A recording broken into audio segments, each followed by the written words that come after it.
사람을 찾아주는 한 탐정사무소에 중년의 한 여인이 찾아왔습니다. 이 여인은 자기 딸을 이제 찾아달라는 그런 부탁이었습니다. 딸이 어떠냐고 물었을 때에 이름은 어떤 이름이 있고 또 나이는 몇 살이고 특징이 뭐냐고 물었을 때에 굉장히 피부가 부드럽고 또 머릿결이 아주 부드럽다 그렇게 이야기했습니다. 그 사연이 무엇인가 하면은 이 여인은 아주 젊었을 때부터 하루하루 이제 날품을 팔아서 사는 그런 혼자였어. 부모도 없고 혼자인 사람이었는데 어느 날 이제 한 남자를 만나서 함께 동거를 하면서 임신을 하겠다고 합니다. 그러나 그 남자는 그 세상을 떠나버렸고 혼자만 남아서 혼자 단칸방에서 딸을 낳았습니다. 매일 일을 해야 겨우 먹고 사는 형편에서 아기를 낳고 일도 하지 못하니 그저 굶주림 속에서 매일 살다가 도저히 안 되어서 그 어린 딸을 보육원에 맡겼습니다. 맡길 때는 이제 내가 열심히 이제 일을 해서 좀 돈을 모아서 저 딸을 데리고 와서 그 딸을 호강시켜 줘야 되겠다고 마음을 먹었지만은 뜻대로 되지 않았습니다. 세월은 점점 흘러가서 25년이란 세월이 지났고 그리고 이제는 그 딸을 찾을 길이 없어서 여기에 찾아온 것입니다. 찾아달라 그렇게 부탁을 이제 받았습니다. 그래서 탐정이 자기의 경력과 또 인맥을 다 동원하여서 그 딸을 찾아내었습니다. 함께 참 서울 아래에 살고 있었던 것이죠. 근데 그 딸은 이제 아가씨가 되어서 어느 큰 바에서 노래를 부르는 가수였습니다. 그래서 찾아가 보았더니 너무나 아름다운 딸이었고 너무나 맑은 눈동자를 가진 그런 아가씨였습니다. 공연을 마치고 이제 내려와서 작은 사무실에서 만났습니다. 탐정인 그 아가씨에게 이야기합니다. 기뻐하십시오. 당신의 어머니가 당신을 찾고 있습니다. 이제 25년 만에 어머니를 만날 수 있게 되었습니다. 그러면 그 딸이 굉장히 기뻐할 줄 알았는데 정반대였습니다. 나를 보육원에다 버린 그 어머니는 나는 만나고 싶지 않다고 했습니다.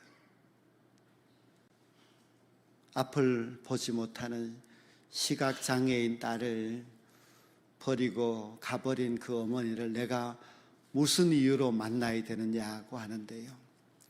눈은 그렇게 예뻤지만은 이 아가씨는 눈뜬 장님이었던 것입니다. 앞도 못 보는 그 어린 딸을 보육원에 버렸다고 하는 그 때문에 그 딸은 지금까지도 어머니를 원망하고 있었습니다. 그래서 탐정이 어머니에게도 사정이 있었을 것입니다. 자신의 행복을 위해서 그런 것이 아니라 당신을 위해서 그렇게 한 것이니까 이해를 하시라고 해도 비록 가난하다 할지라도 어머니의 품 안에서 자란 그 자녀와 부유하게 어머니 없이 자란 그 자녀 누가 더 좋겠느냐고. 나는 부모에게 버림받은 딸로서 앞도 보지 못하는 장애인으로서 보육원에서 얼마나 울었는지 모른다면서 그렇게 자기는 살아왔다고 이야기하면서 어머니를 만나고 싶지 않다고 했습니다. 그러나 달래고 달랬습니다. 한 번만이라도 만나주면 어떻겠느냐. 한 번 만나겠다고. 한 번 만나서 내가 지금까지 쌓였던 이 모든 원망을 쏟아놓고 다시는 만나지 않겠다고 했습니다. 그래서 어렵게 딸을 찾는 어머니와 만나기 싫다고 하는 그 딸이 한 방에서 만나게 되었습니다. 그런데 그 어머니가 딸을 향해서 다가가더니 딸의 머릿결을 만지고 딸의 얼굴을 만지는데 뭔가 이상했습니다. 그 어머니 역시 앞이 보이지 않는 시각장애인이었습니다. 그 어머니가 딸을 향해서 이렇게 이야기합니다. 정말 여전히 너의 피부는 부드럽구나. 그리고 너의 머릿결은 너무너무 부드럽구나. 내가 다 자란 너를 한 번만이라도 볼 수 있으면 얼마나 좋을까. 한 번만이라도. 그때 딸은 왜 자기를 보육원에 맡겨야만 했는지 다 이해가 되었습니다. 그래서 그 어머니를 부둥켜 안고 두 사람은 그렇게 부둥켜 안고 떨어질 줄 모르고 그렇게 울었다고 합니다. 실제로 있었던 그런 이야기인데요. 모든 부모는 다 사연이 있습니다. 모든 부모는 자식들을 사랑합니다. 그러나 사연이 있기 때문에 부모가 정말 최선을 다해서 사랑하지 못한 점들도 분명히 있습니다. 저도 3살 때 우리 부모님이 저를 외갓집에 맡겨놓고 돈 벌라고 떠났는데요. 지금까지도 왜 그렇게 나를 버려두고 갔는지 물어보지를 못했습니다. 여러분들도 아마 물어보지 않아서 오해하고 있는 그런 부분들도 있을 것이고, 물어보고 싶은데 벌써 세상을 떠난 부모님들도 계시겠지요. 이 자리에는 아직 부모가 되지 못한 분들은 좀 있습니다. 그러나 자녀가 아닌 분은 한 사람도 없습니다. 모두가 누군가의 자녀입니다. 물론 연세가 많으셔서 부모님들이 벌써 세상을 떠나가 버린 그런 자녀들도 있을 것이고, 또 아직까지는 부모님이 계시는 그런 자녀들도 분명히 있을 것입니다.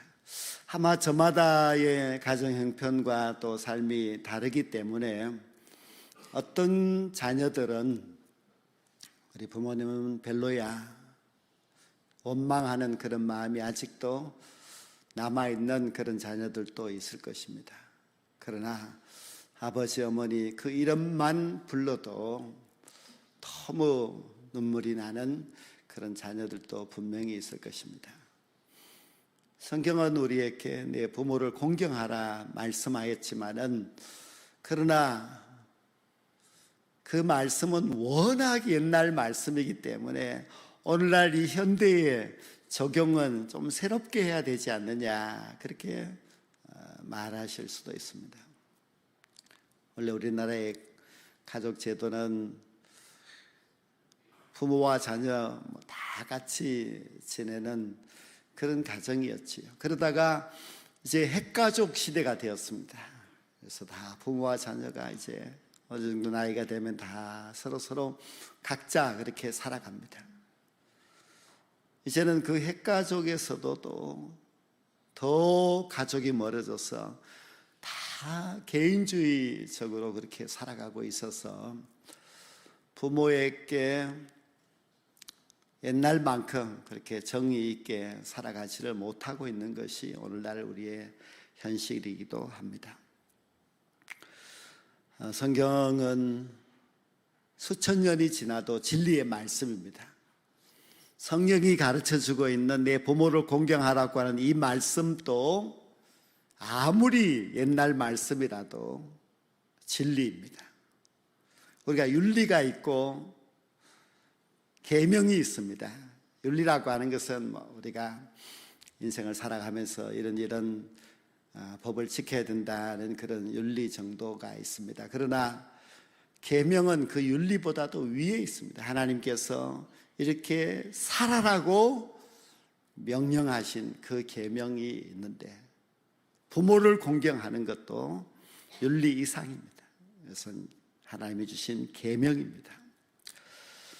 오늘 저는 부모를 공경하라고 하는 이 마땅한 진리, 계명에 대해서 말씀을 드리려고 합니다. 물론 이것이 거북스러운 그런 분들도 있을 수가 있겠습니다만은, 그러나 하나님께서는 그 옛날이나 지금이나 여전히 우리를 향하여서 내 부모를 공경하라, 이것이 마땅하다고 말씀하고 있습니다. 그 마땅한 부모 공경의 길이 무엇일까? 첫째는 부모님을 생각을 좀 하셔야 됩니다. 부모님에 대한 생각이 정말 필요합니다. 우리가 생각을 하지 않기 때문에 효도하는 길을 잘 찾지를 못하고 효도를 잘 하지 못하는데요, 부모님을 생각해 보셔야 됩니다. 부모님이 왜 그랬을까? 또 왜 그런 말씀을 하셨을까? 부모님이 나에게 해주신 것이 무엇일까? 우리가 좀 잘 모르고 살아왔습니다. 그러나 부모가 되어서 자식을 길러보면은, 그때 그 부모님들이 어떻게 나를 기르셨는가 하는 것을 좀 이해를 할 수 있겠지요. 아마 우리의 부모님들은 부모된 나보다는 훨씬 더 고생을 많이 하셨고 수고도 너무너무 많이 하셨습니다. 옛날에 부모님들은 다 그렇게 힘들게 살았기 때문입니다. 우리는 이제 부모님이 계시지 않아서 물어볼 수도 없는 그런 상황도 있습니다. 그냥 빛바랜 사진을 보면서 우리 부모님이 이렇게 사셨을 수도 있겠다는 짐작을 할 수도 있겠죠. 부모님들은 대체로 다 입이 너무 무겁습니다. 그래서 내가 너를 이렇게 사랑했다, 이렇게 했지 하고 말씀을 잘 해주지 않습니다.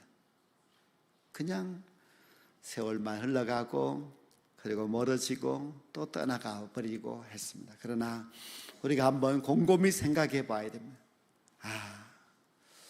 부모님들이 나를 위해서 무엇을 하셨는가? 내가 태어나서 아직도 아무것도 모른 그 어린 시절에 내 부모님은 나를 위해서 얼마나 희생하면서 밤잠을 주무시지 못하고 나를 길렀을까? 그런 것도 이제 생각해 봐야 되겠죠. 어버이 은혜라고 하는 그 노래를 보면은 높고 높은 하늘이라 말들 하지만 나는 높은 게 또 하나 있지, 낳으시고 기르시는 어버이 은혜, 푸른 하늘 그보다도 높은 것 같아 하는 그 노래 가사처럼 하늘만 바라보도 우리 어버이의 그 은혜는 하늘보다 높다고 하는데, 또 우리 늙으신 부모님들의 그 이마에 있는 주름살, 그 주름살 사이에는 얼마나 많은 고생이 있었고 고민이 있었고 근심이 있었을까, 그런 것도 바라보면 이제 느껴질 수 있겠지요. 그리고 그 꼬부라진 허리, 또 아픈 다리, 그리고 몸에 난 그 상처들, 그런 것이 과연 무엇이었을까? 우리가 깊이 생각해 보면은 정말 우리 부모님들을 참 대단하셨구나, 자식을 향한 사랑이 얼마나 뜨겁고 간절했는가 하는 것을 알 수가 있습니다. 생각을 해보아야 부모님의 은혜를 알 수가 있습니다. 비록 세상을 떠나셨다 하더라도 그 부모님을 우리는 생각할 수 있습니다. 생각해 보면 나에게 하셨던 말씀들, 그때 그렇게 하셨던 그 모든 사랑들이 마음속에 느껴질 수 있고, 그래서 부모에게 효도할 수 있는 그런 마음이 생겨나게 됩니다. 우리가 부모에게 효도할 수 있는 두 번째 그 방법은 감사입니다. 물론 우리가 부모님을 생각할 때에 그 모든 수고를 알 수가 있지요. 그러나 알고 끝나버리면 안 되고 우리는 부모님에게 감사할 수 있어야만 합니다. 우리 인생을 가만히 되돌아보면은 첫째는 하나님의 은혜로 여기까지 왔습니다. 하나님의 은혜가 없으면 우리는 이렇게 살 수 없었어요. 두 번째로는 부모님의 은혜 덕분에 여기까지 왔습니다.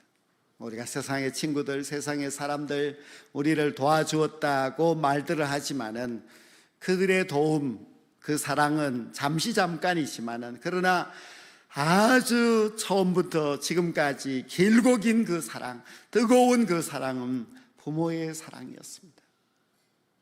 그래서 우리는 하나님의 그 은혜, 부모님의 그 은혜, 그것에 대하여서 잊지 않고 감사할 수 있어야만 합니다. 감사할 수 있는 방법은 첫째는 말로 할 수가 있습니다. 그러니까 말로 감사하다 얼마든지 부모님에게 표현할 수가 있습니다. 말을 잘 안 하는 것 같아요. 저도 가만히 생각해 보니까 저희 아버지는 지금도 저에게 고맙다는 말을 참 많이 합니다. 그러나 저는 아버지에게 감사하다는 말을 잘 하지 못했습니다. 생각해 보니까 왜 내가 그렇게 못했을까 하는 그런 후회가 되기도 그렇게 했습니다. 말을 해야 됩니다. 감사하다고 말할 수 있어야만 합니다. 또 우리는 감사를 행동으로 할 수 있습니다. 말만 감사가 아니라 정말 행동으로 할 수 있는 감사도 얼마든지 있고, 세 번째로는 우리의 생활로도 부모님에게 감사할 수가 있습니다. 저도 이제 아버지 한 분밖에 남지 않았어요. 그래서 아버지가 점점 이제 늙어가고 계시고, 아버지에게는 모두 동생들이 이제 5명이 있는데 그 5명의 동생들도 다 이제 늙어가지고 막 80대 몸이 아파서 움직이지도 잘 못하는 분 막 그렇습니다. 이번에 이제 아버지의 생신을 맞이하여서 아버지의 형제들을 다 한번 초대를 하여서 천국 가기 전에 한번 만남의 시간을 갖게 해주자, 그런 계획을 가지고 준비하고 있습니다. 천국 가면 다 만나겠지만 그래도 이제 이 땅에 살아있는 동안에 통 보지를 못하니까 한번 보게 해드리자, 그런 생각인데요. 우리가 부모님에게 감사할 수 있는 방법은 아마 찾아보면 뭐든지 그렇게 있을 것입니다. 그래서 우리는 생각하고, 그리고 두 번째로는 감사할 수 있어야만 합니다. 그리고 세 번째 우리가 효도할 수 있는 그 길은 순종입니다. 종교개혁자 마틴 루터는 부모는 하나님의 대리자라고 그렇게 말했습니다.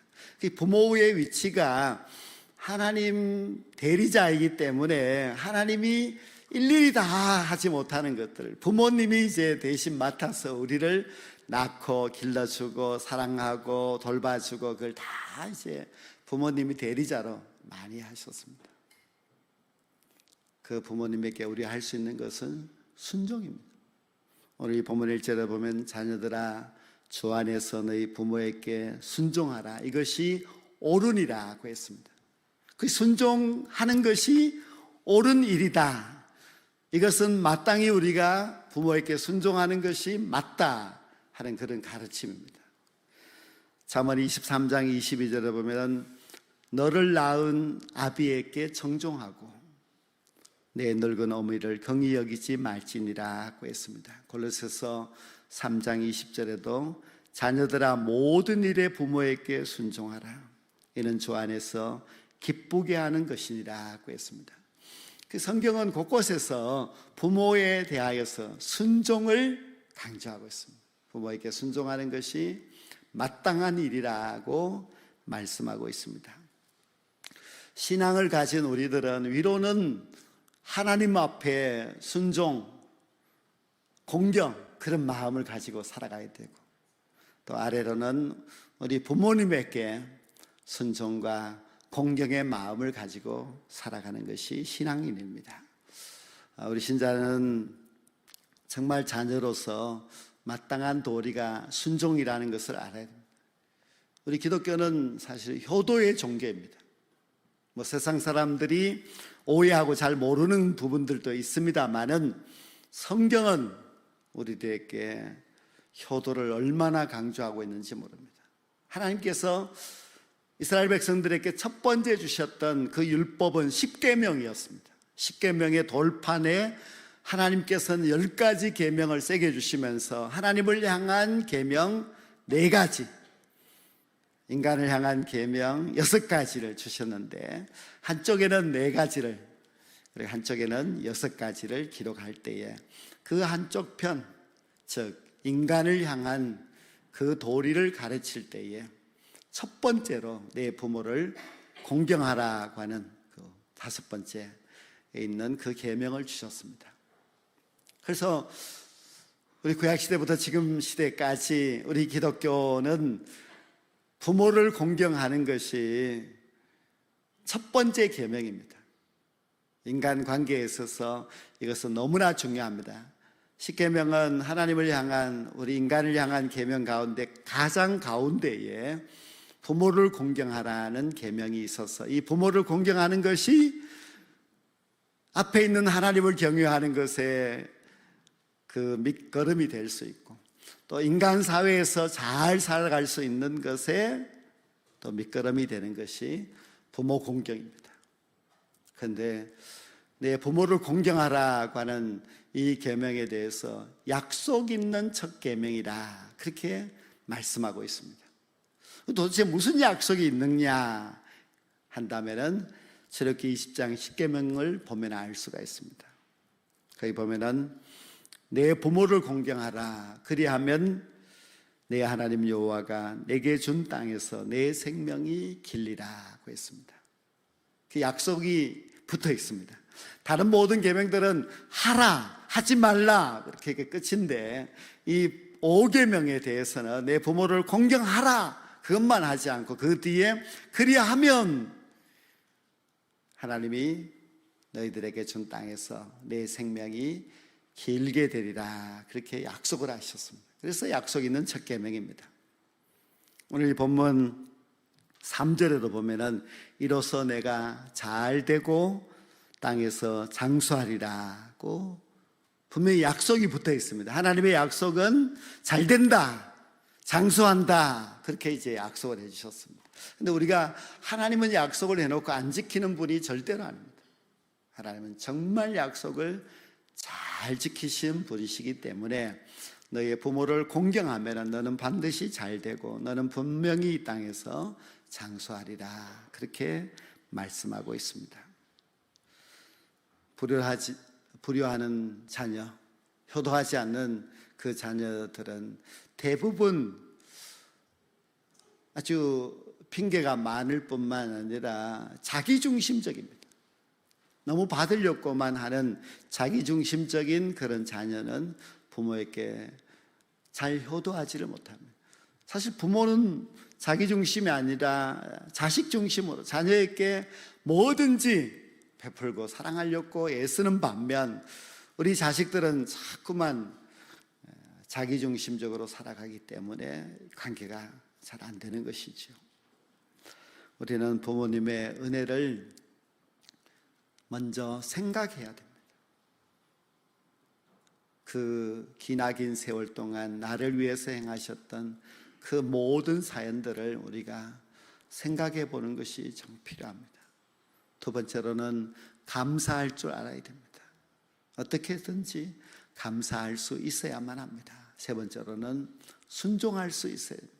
이것은 하나님께서 우리에게 주신 계명, 명령입니다. 그래서 내 부모에게 순종하는 것이 마땅하다고 했습니다. 이렇게 하면은 하나님은 내가 너희들에게 복을 주시겠다 약속하셨으니 얼마나 참 감사한 일입니까? 여러분 모두가 이제 어버이 주일을 보내면서 부모님의 은혜에 대해서 한 번 더 생각해 보시고, 그리고 말과 행동과 생활로서 감사할 줄 아는 삶을 사셔서 이제 하나님이 이 계명을 지키면 내가 너에게 복을 주시겠다 약속하셨으니 그 약속의 복을 여러분이 받으셔야 됩니다. 여러분들이 잘하면은 여러분들의 자녀들도 잘합니다. 그러면은 자연적으로 우리의 가정이 너무너무 훌륭한 가문이 될 수가 있습니다. 내 부모를 잘 공경하셔서 하나님께로부터 천대의 복을 받게 되는 우리 모든 성도들의 가정이 될 수 있기를 주의 이름으로 간절히 축원합니다.